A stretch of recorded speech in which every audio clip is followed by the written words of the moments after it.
who I was about 10 years back, right? Before I started my social entrepreneurship journey. Who is this?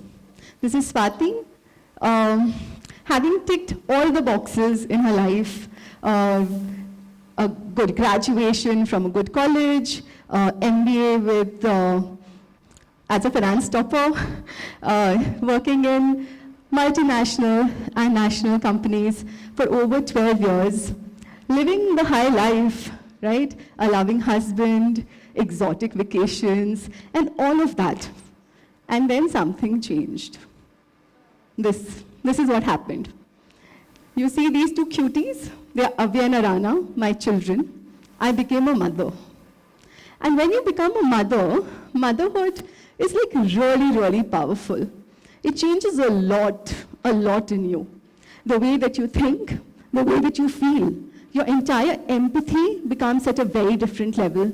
All the things that you had never ever dreamt of doing suddenly become possible for you. When I was a mother for the second time with Arana, that's about the time when I visited a special school in Mumbai. It was a school for children with special needs. When I saw those children there, I saw immense potential in them. They could do anything. They were great at academics, at sports, at drama. Everything was so great. But yet I thought that when I think of my children, I think they can achieve anything in the world. Right from being an artist to an astronaut, they could be anybody. What about these kids? What about mothers of these kids who feel that, before their life started, it has already come to an end? There is no hope. There's just a lot of despair. And that is something that I just couldn't understand. I couldn't resonate with. I had an opportunity to get back to my corporate career, but I chose otherwise. I chose that I will start my social enterprise, which was called La Monnaie Skills, Reaching for the Stars. And this was the first organization in India to start to skill and train persons with disabilities on a curriculum that was aligned with the National Skills Policy. Now, what is that? Around that time is when skilling was happening in a very, very fast pace in India. We were preparing the youth of the country to become the global workforce. So I thought, why should the youth with disabilities be left out? So I thought that, okay, let's start skilling them and training them, and then they will get access to the same opportunities as the rest of the youth are getting. I started my journey, of course, without any experience, as you all know, in the area of disability or in the area of skilling, but with an intention that, no, this is something that needs to be done, and this is something that I will do. Of course, there were a lot of challenges on the way. A lot of people said, oh, whatever you're saying is absolute nonsense, it's not going to happen. But I said, no, I think that this can be done, and so I'm going to do it. We did multiple batches, more than 500 people. We skilled, we trained. We also got them into mainstream jobs and employment. But I realized that every single time that they got an opportunity, they did not get an opportunity only because of their skills and abilities. They were still being looked at with a lens of disability. That had not gone. And that really led me to thinking that there needs to be some way to show people how they can hire people with disabilities and still run successful, sustainable, and profitable organizations. And that's when Mitti Cafe came to my life. Now, Mitti Cafe, it's a beautiful concept which creates inclusion through the medium of food. Through cafes that are managed by persons with physical and intellectual disabilities, it creates a platform for sustainable livelihoods, and more importantly, creates an opportunity to create huge awareness about disability inclusion, changing perspectives of people. Because the problem is not that there are more than 1 billion people with disabilities across the globe. The problem is the 95% of world's population, which is not people with disabilities, who feel that people with disabilities will not be able to do much.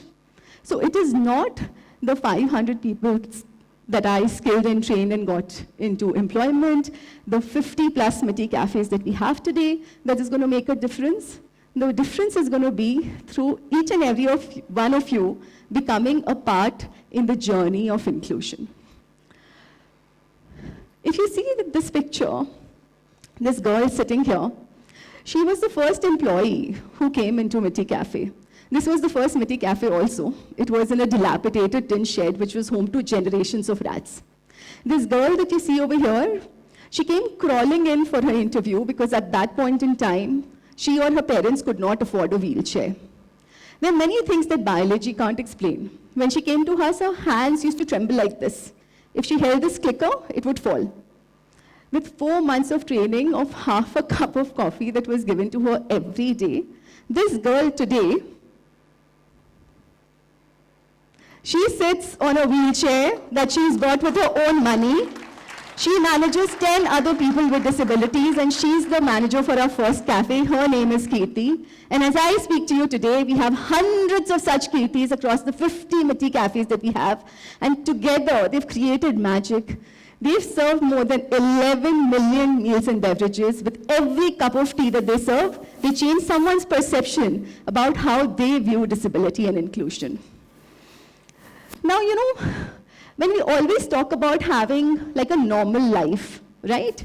Like we spoke about having a normal baby, having a healthy baby, a person without a disability. But when you are a child with a disability, your world is not so perfect. And so was this case with us. Of course, you know, we see Mr. Narayan Murthy in this picture. But the hero of this picture is this little boy who's standing in the middle. He stands 3 feet tall. His name is Bhairappa. Now, Bhairappa, when he was born, after some time, his mother passed away. And he was considered to be a child of ill omen. There was nobody who was his friend, who played with him. Nothing at all. He was told that, you know, you will never ever find a job. You will never have a normal life. You will never have a family. You won't be able to do anything at all. Now, this is who Bhairappa is today. You know, we got lucky. Bhairappa came into our lives. A boy who did not know the concept of wearing shoes or brushing his teeth is today, if you see that green box, that orange arrow in that graph, he's the guy who's leading our entire team at the Bangalore International Airport.